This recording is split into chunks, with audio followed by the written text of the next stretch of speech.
Pues ya quedó totalmente exhibido digamos, este doble rasero en el Instituto Nacional de Transparencia, Acceso a la Información y Protección de Datos Personales. Esto lo digo porque, pues claramente pareciera que hay ciudadanos de primera y ciudadanos de segunda para esta institución.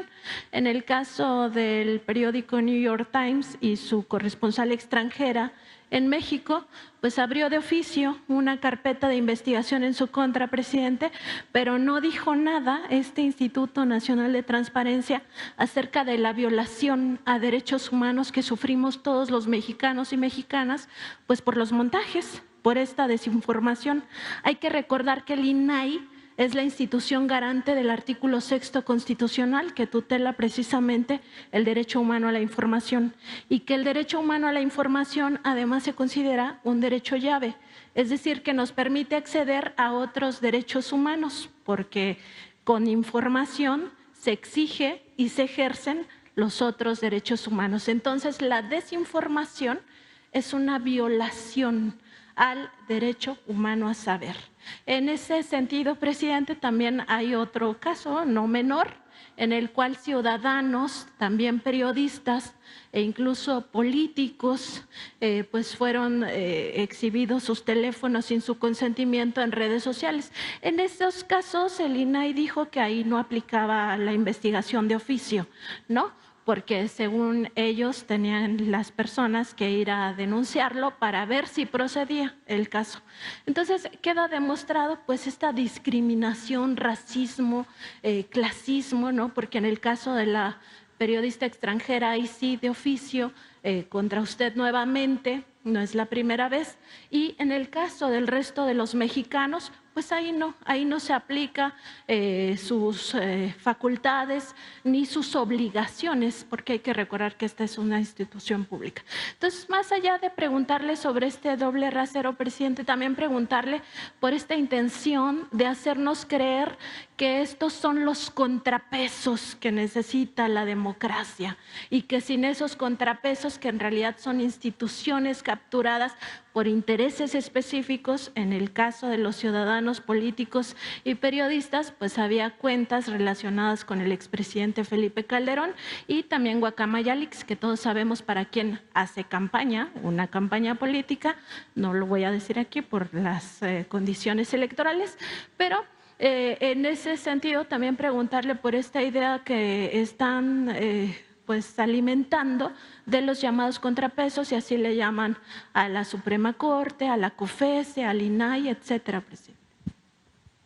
Pues es muy claro, ¿no?, que actúan de manera tendenciosa, ya es de dominio público y cada vez se pone más de manifiesto, cada vez se exhiben más.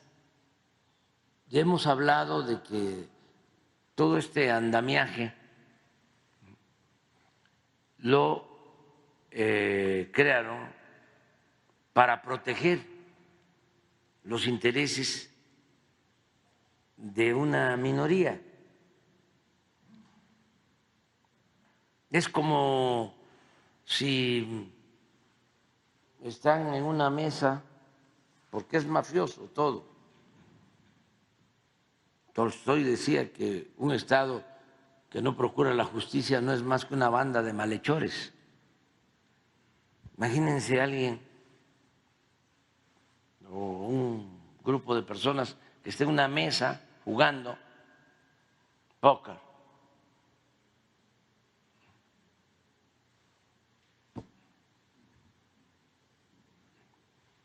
Capos,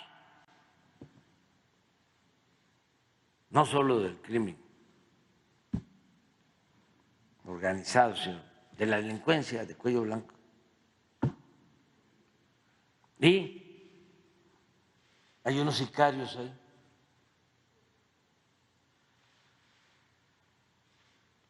Está la mesa, están los sicarios, cuidándolos.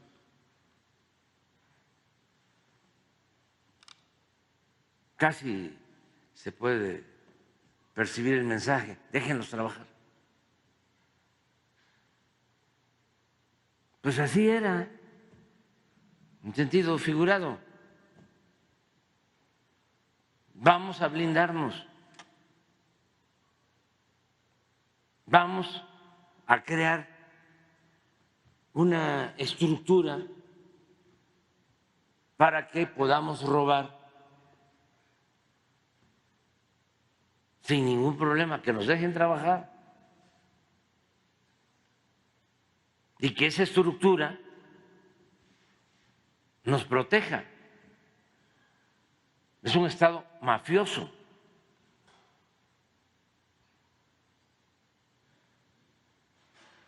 Entonces, ¿cómo lo hacemos? A ver, los mejores despachos de abogados internacionales que vengan, aunque parezca increíble lo que les voy a decir, que vengan a redactar las reformas estructurales, que vengan a redactar los artículos de la Constitución de México para que se entregue el petróleo, la industria eléctrica, y que no pueda nadie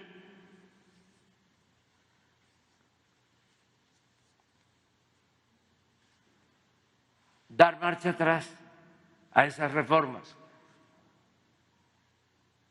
que sean lo opuesto a lo que se estableció originalmente en la Constitución del 17, en el artículo 27, en el artículo 28, en el artículo 25 y en las leyes secundarias que prevalecieron durante mucho tiempo.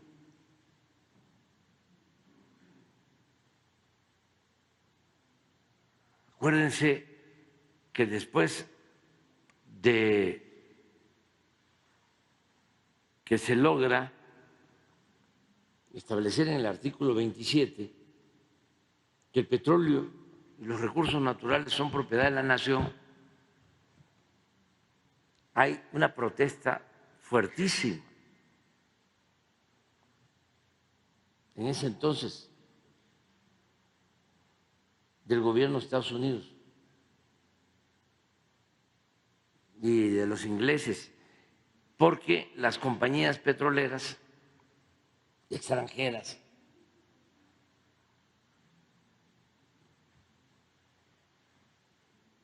se sentían los dueños de toda una franja en el Golfo donde operaban,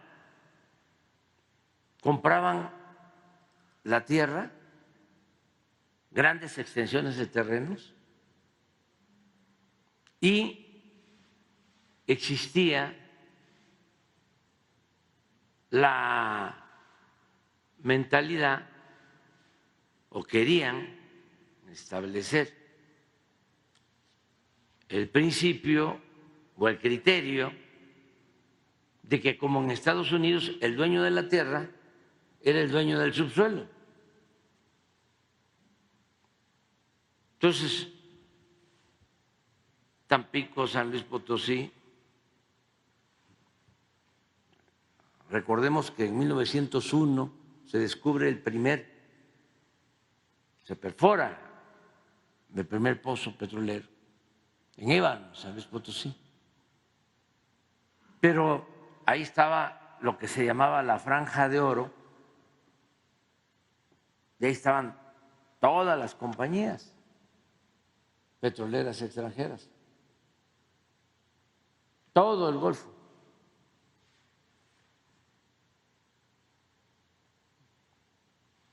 La parte de San Luis, Tamaulipas, Veracruz, Tabasco, Campeche.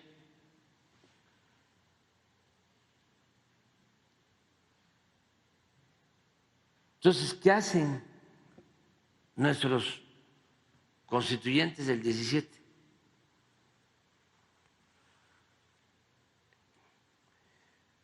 apoyándose, y uno de los ideólogos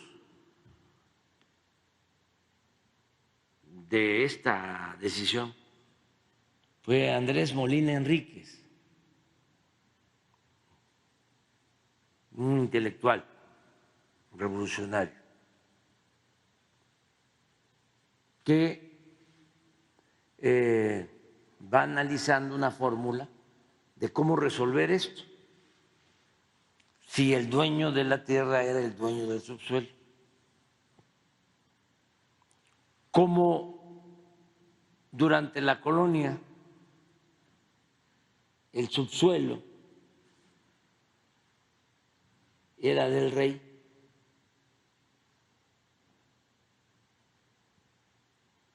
él, utilizando esta figura legal,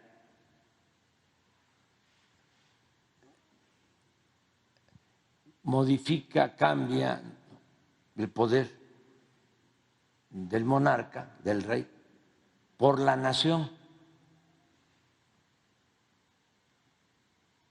Y elaboran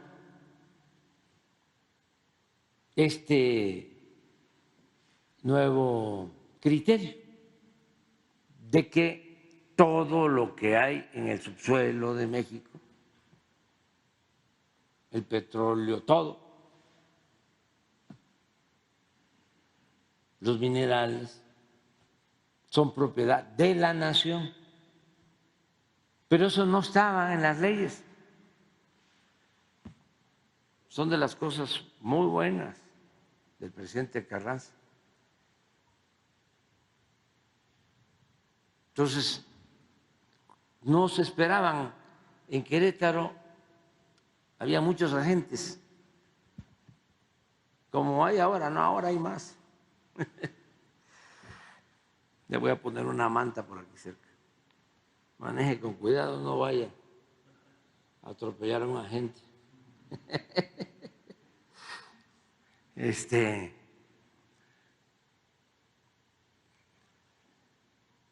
Estaban ahí, en Querétaro, y de repente, sin dar mucho tiempo, porque fue como en sigilo, se presenta el proyecto para lo que iba a ser el artículo 27, y ahí queda escrito de que el subsuelo es propiedad de la nación. Imagínense lo que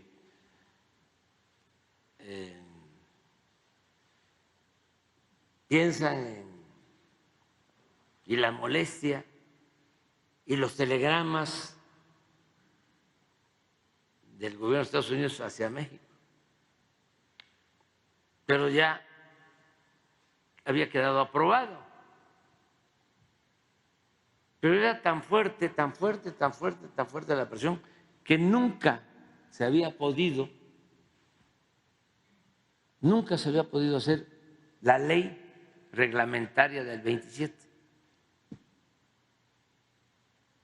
Porque de ahí vino la tensión derivada de los tratados de Bucareli, amenazas de invasiones, porque las empresas petroleras extranjeras tenían ejércitos, guardias blancas. Siempre recomiendo la película La Rosa Blanca de Bruno Traven y la novela. Se le decía a un propietario de un terreno: ¿nos vendes o le compramos a la viuda?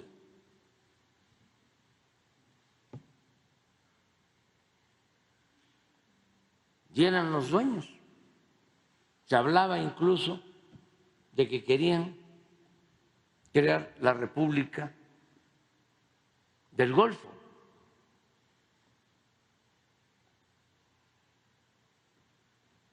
Y constantemente la Armada estadounidense en el Golfo. Hay como 2 o 3, Pablo González primero, creo que después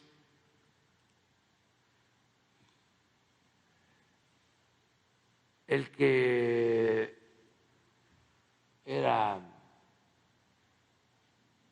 yerno de Carranza, buen revolucionario veracruzano. No, Heriberto. No, también estuvo metido defendiendo el asunto, Heriberto Jara. Cándido Aguilar. Cándido Aguilar. También mencionó la frase y la mencionó el presidente Calles, porque era muy fuerte la presión. Y la frase, palabras más, palabras menos, es: si nos invaden, le vamos a prender fuego a todos los pozos petroleros del Golfo. Y se va a ver el incendio hasta Nueva Orleans. Los 3, Todo esto para los jóvenes, ¿no? Cándido Aguilar. Pero lo dijo primero Pablo González, que estaba a cargo de la zona. Luego lo repitió Cándido, no sé quién lo dijo primero, y luego Calles, por las presiones. Eso para los jóvenes. Pues eso nos costó la defensa del petróleo. Luego el general, que había estado allá, de comandante de zona, en Papantla, y hablaba constantemente, ahí está en sus apuntes, con Heriberto Jara, que era gobernador en ese entonces. Él era capitán, Cárdenas. Iba el gobernador de Veracruz, Heriberto Jara, y platicaban, y estaban muy conscientes de todos los abusos cometidos por las compañías. Cuando toma la decisión el general Cárdenas de expropiar el petróleo, en Cuernavaca, caminando solo en la carretera, porque lo del espionaje viene de tiempo atrás. Una ocasión me platicó el ingeniero Cárdenas, que acompañó a su papá después de ser presidente. Creo que fueron a Juárez o a Tijuana, y no sé si en Juárez, en Tijuana o del otro lado, llevaron el carro donde se trasladaba a lavar, y en una rampa lo están lavando y le encuentran micrófono. Siempre ha habido eso, nada más que ahora está más sofisticado porque ahora sonorizan todo, tienen satélites y tienen de todo. Bueno, toma la decisión caminando.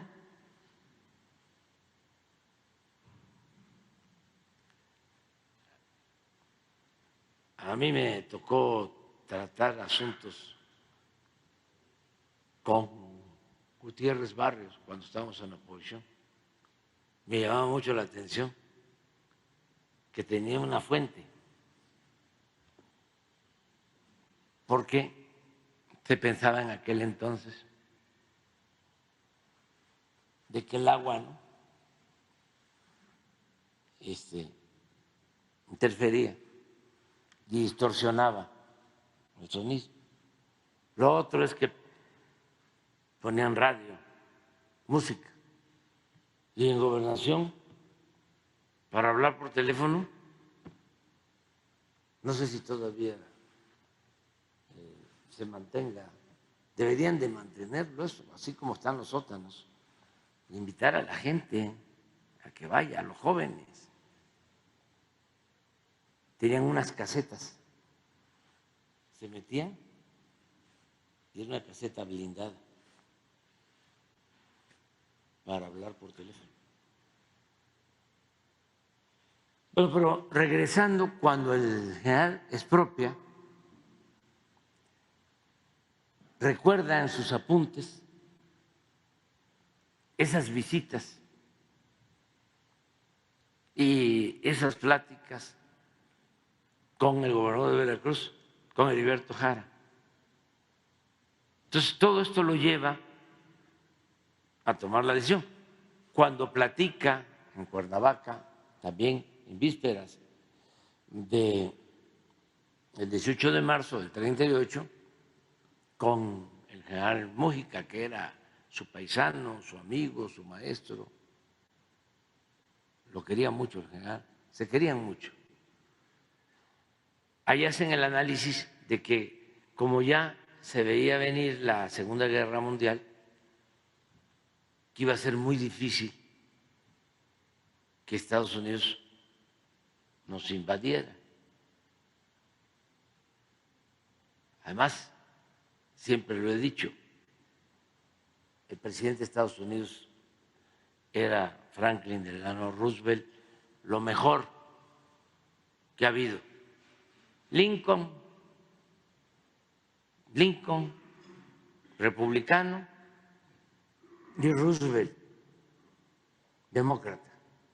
Los dos han tratado a México con mucho respeto. Los dos.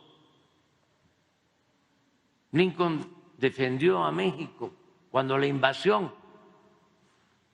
de Estados Unidos, en el 47, y le costó, porque lo acusaron de traidor.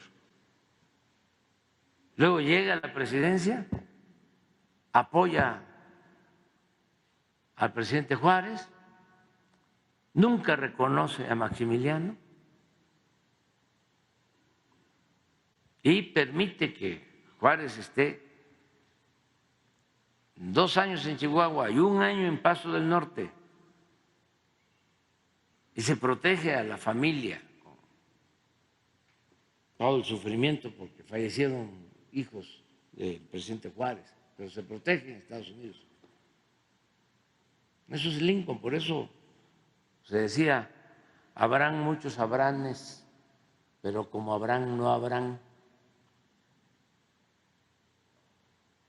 Y el otro, Roosevelt. El caso es que se expropia el petróleo y queda en la Constitución, el 27, de que no se permitirá que empresas particulares exploten el petróleo, que es de México, que es de la nación.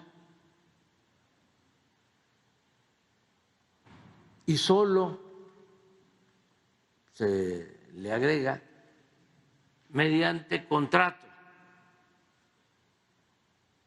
o concesiones. Entonces, como se deja eso,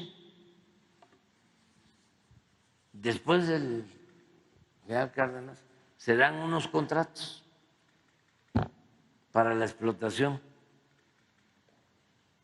de la franja del Golfo, los llamados contratos riesgo, que afortunadamente en el gobierno de Gustavo Díaz Ordaz, siendo director de Pemex, don Jesús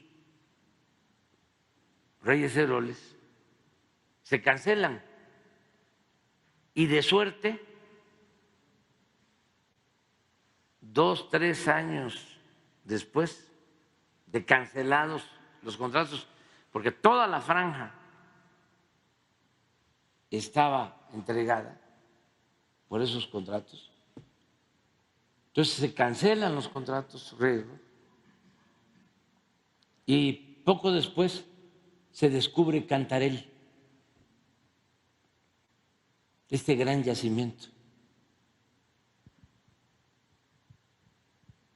Y empiezan a explorar y a perforar Cantarell y ese campo llegó a producir más de 2 millones de barriles diarios. Pero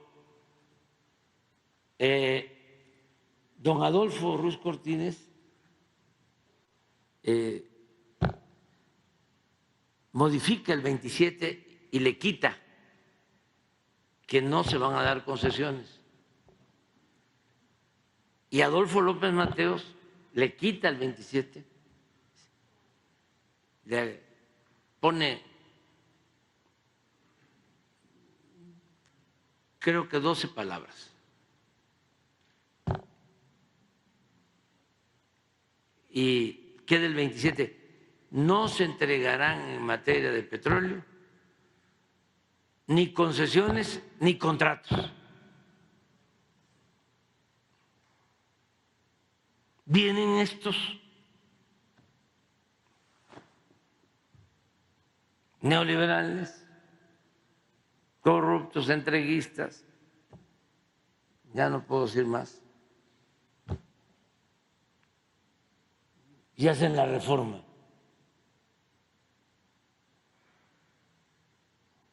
Y vuelven a abrir a las empresas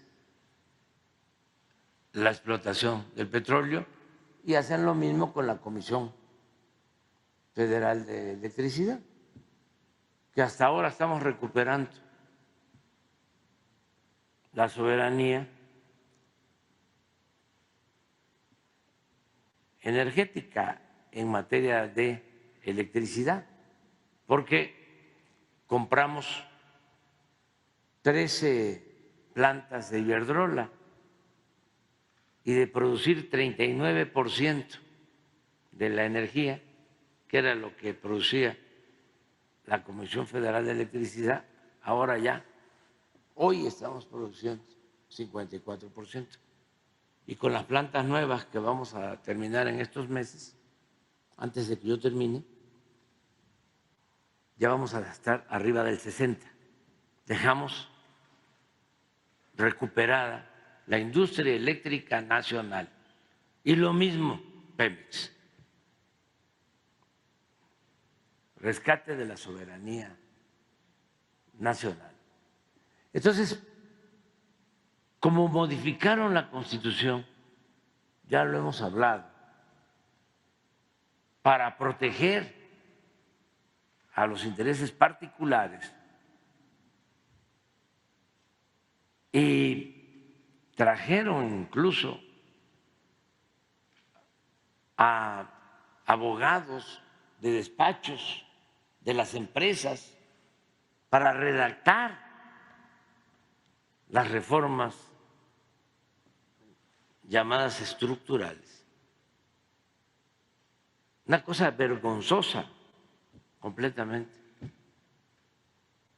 Pues entonces, en las recomendaciones de ese nuevo modelo,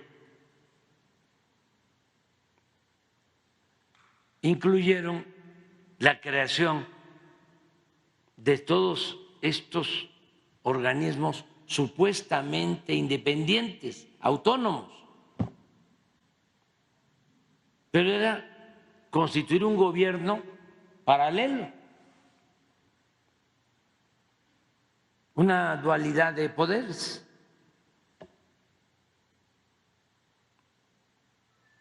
En las comunicaciones, en el petróleo, en la industria eléctrica, en todo. Y de ahí sale lo del INAI, más agreguen la descomposición del Poder Judicial, que fue moneda de cambio cuando se unieron todos los grupos económicos y políticos. Entonces, para conformar el bloque conservador, entregaron el Poder Judicial. Pero no es nada más que los jueces, los magistrados, los ministros, ¿no?, estén dependiendo de una minoría, defendiendo intereses de una minoría. El problema es toda la distorsión que se creó, porque el daño también se causó a las instituciones educativas. Imagínense, 36 años con una concepción conservadora para legalizar, legitimar el fraude, el robo, el saqueo,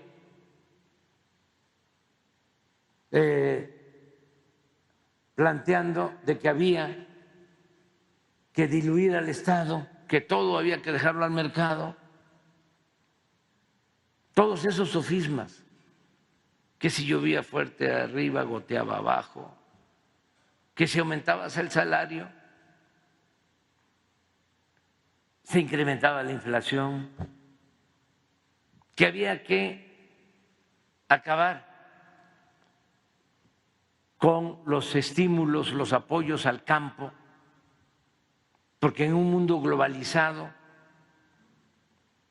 se podía comprar afuera lo que se consumía en el país, incluso más barato. ¿Que para qué ibas a construir refinerías? Que el negocio estaba en vender petróleo crudo y comprar gasolina. Vendes naranja y compras jugo de naranja. Y así empezaron a engañar de que nos íbamos a quedar sin luz, de que necesitábamos energías limpias, y no consideraban energía limpia la que se producía o se produce en las hidroeléctricas, y toda la inversión que se hizo por décadas construyendo grandes presas, porque éramos autosuficientes en producción de energía, se paró. Si una hidroeléctrica tenía capacidad para turbinar energía, 4 o 6 turbinas como las hidroeléctricas del Grijalva o de Nayarit o de cualquier lugar, son 60 hidroeléctricas, ¿sí? Solo le permitían usar una turbina, porque crearon con la reforma un organismo que se llama, no es la CRE, es otro. Comisión Nacional de Hidrocarburos. No, otro. SENACE, que es ese organismo el que decide, ¿sí?, a quién le despachan y a quién no, quién puede subir energía a la red y quién no, y quienes tenían ventaja y siguen teniendo, pues los particulares, y no había despacho para las hidroeléctricas. Bueno, el colmo es de que como no despachaban a la energía de las hidroeléctricas, no turbinaban y se mantenían llenos los vasos, los embalses de las presas. Entonces, con los huracanes, lo que llovía abajo en la planicie y lo que tenían que soltar de agua porque estaban llenas las presas, pues inundaban Tabasco. Yo llego, porque con Calderón una gran inundación, precisamente porque soltaron agua que tenían ahí porque no turbinaban. Llego y les digo a mis paisanos, nunca más se va a volver a inundar. Y empiezan las resistencias y quedó mal. Ya no fue igual la inundación, pero sí hubo inundación por lo mismo. Entonces, tomo una decisión, emito un decreto de protección a la población civil para que las presas turbinen, se elabore un plan, se ordene el desfogue de las aguas.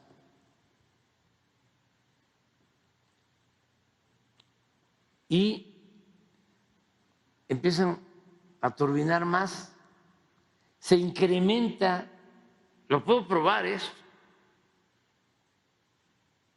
la producción de energía más barata, limpia. No hay energía más barata y más limpia que la que se produce en las hidroeléctricas. No estaban consideradas como energías limpias.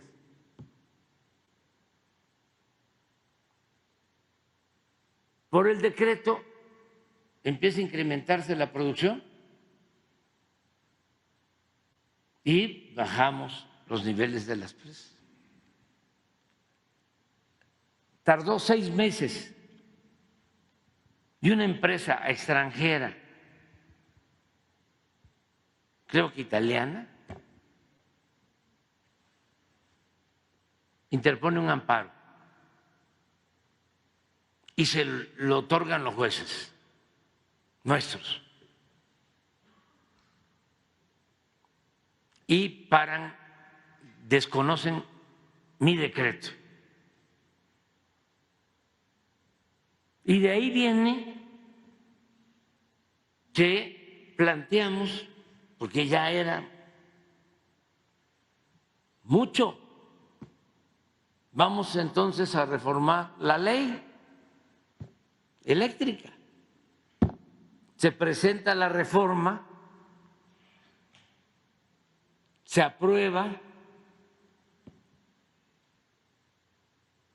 por los diputados, por los senadores, por el Poder Legislativo,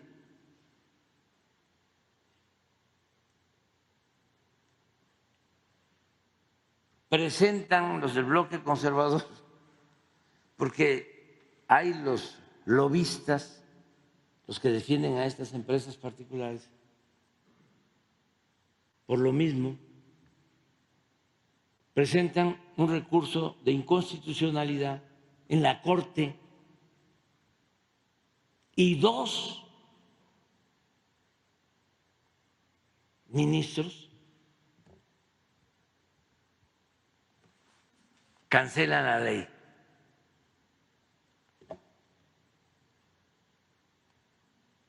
Pero además, y esto es para los abogados, resulta que uno de ellos no podía hacerlo, estaba impedido legalmente. O sea, actuó violando la Constitución.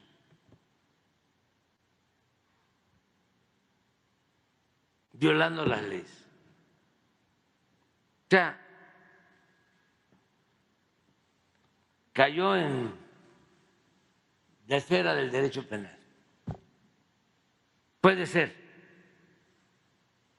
juzgado, acusado. Me lo estaba planteando un abogado de la Comisión Federal de Electricidad. Pero como yo ya me volví escéptico,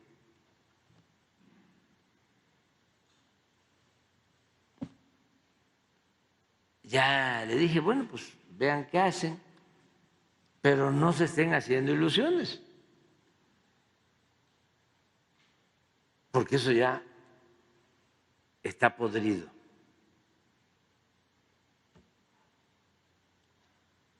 Ahora, con lo que sucedió lamentablemente con lo de la niña, no es un asunto, decía yo, solo de que defiendan los intereses de grupos y que no defiendan al pueblo.